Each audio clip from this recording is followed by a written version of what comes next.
A federal judge in Florida on Wednesday set a December 21 deadline for damage claims to be filed by the families of 33 sailors lost at sea when the freighter El Faro went down last month in a hurricane off the Bahamas.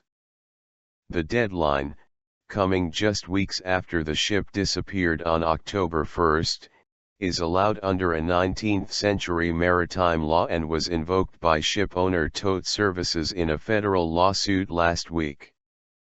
Survivors and bereaved family members in other personal injury cases normally have 3 years to bring their claims, according to Houston lawyer Kurt Arnold, who has sued Tote on behalf of 2 seamen's families. The same court deadline applies to families who want to contest Tote's claim that the company was not at fault for the disaster, according to the order signed by Judge Harvey Schlesinger in U.S. District Court in Jacksonville.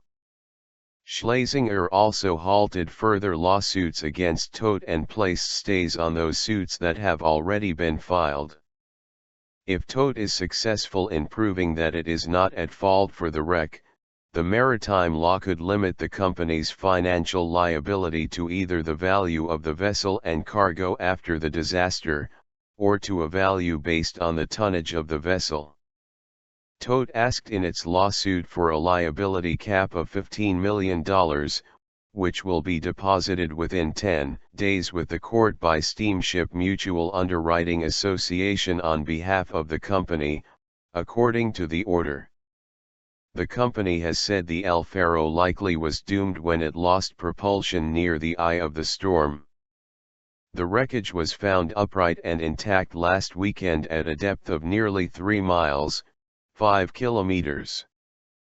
The 790-foot, 241-meter, ship, with 33 mostly American crew, was on a regular weekly run between Florida and Puerto Rico, when the captain reported losing propulsion and taking in water.